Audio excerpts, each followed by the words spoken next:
In a quiet mountain village, there lived a shepherd boy named Arjun. Every day he walked with his sheep, but inside his small heart, a very big dream was hiding. A dream he shared with no one, because he was afraid of one thing above all else: disappointing his family. Arjun's family was poor, but they were honest. His father worked from sunrise to sunset, and his mother stretched every coin. Seeing their tired eyes and thin hands, one thought echoed in Arjun's mind: I must not fail them. But there was another thought too, a dream.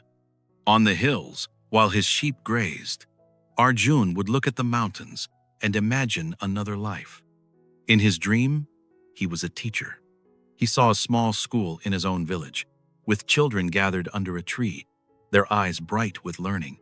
The dream made his heart warm, but his fear made his hands cold. One night, he overheard his parents whispering. "Fees for the city school are too high," his mother said softly. His father sighed. "He is a good boy, but he should just look after the sheep. Big dreams are for rich people, not for us." Each word was a stone on Arjun's heart. Maybe his father was right. Maybe his dream was a foolish and dangerous thing. The next morning, he walked up the mountain with heavy steps. He sat on his usual rock and pulled out his only treasure, a very old torn book a traveler had left behind. He tried to learn from it, word by word, but the struggle was immense. Every time he failed to understand, a voice of fear whispered, "You are just a shepherd boy. You will fail."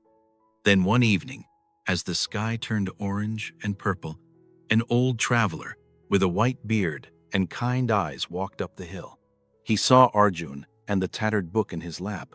"Ah," the traveler smiled, his eyes bright. "So the shepherd boy is also a student?" Arjun looked down, ashamed. "I am not a real student, Baba. I only have this one book. My family is poor.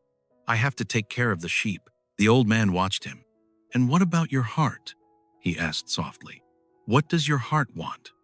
No one had ever asked him that. The words spilled out of Arjun, a quiet confession. "I want to study," he whispered. "I want to become a teacher and open a school here. But my father thinks big dreams are dangerous. I am so afraid I will fail and disappoint him." The traveler listened, then pointed to the valley below. "Arjun," he said, "do you see that river?" A narrow river was cutting its way through rock and sand. "That river is not strong like a storm," the old man said. "It is not loud like thunder. But every day, every hour, it keeps moving, slowly, quietly, without stopping. And because it keeps going, it can cut through a great mountain. Your dream is like that river.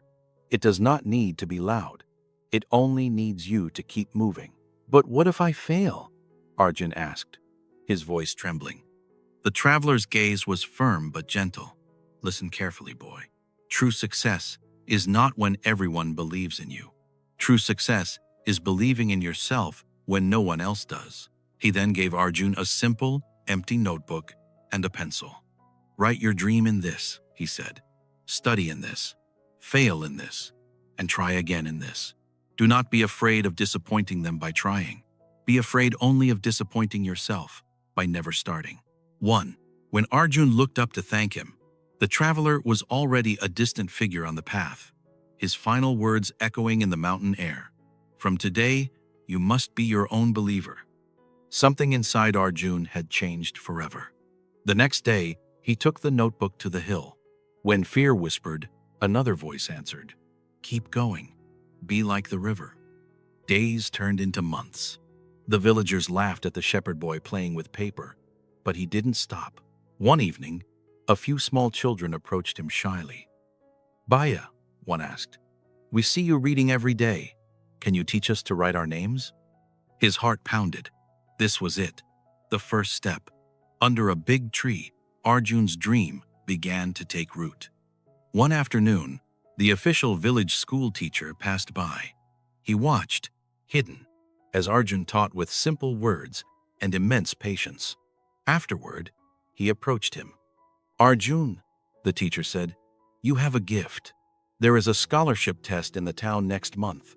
If you pass, The government will pay for your studies. I will help you prepare. It was his chance. The old fear returned for a moment, but the traveler's words were stronger. I am ready, Arjun said. He studied like never before. The day of the exam came, and he walked down the mountain to the town. Weeks later, a letter arrived. The teacher ran to Arjun's house, his face beaming. Arjun, you passed. You got the scholarship. For a moment, there was silence. Then, his mother began to cry with joy. His father placed a heavy hand on his shoulder, his voice thick with emotion. Son, he said, I was afraid your dream would break you. But now I see, your dream has made you stronger. I am proud of you. In that moment, Arjun understood. By believing in himself, he hadn't disappointed his family. He had lifted them with him. Years passed. Arjun returned to his village, a real, trained teacher. The class under the tree became a proper school. Sometimes, he would stand on his old rock, remembering the quiet miracle was not the traveler, but the moment a boy chose to believe. And that is the lesson his life now teaches. True success is believing in yourself when no one else does. So, if you are listening, and you feel small or alone with your dream, remember Arjun. Be like the river. Keep moving. Your own quiet miracle is waiting.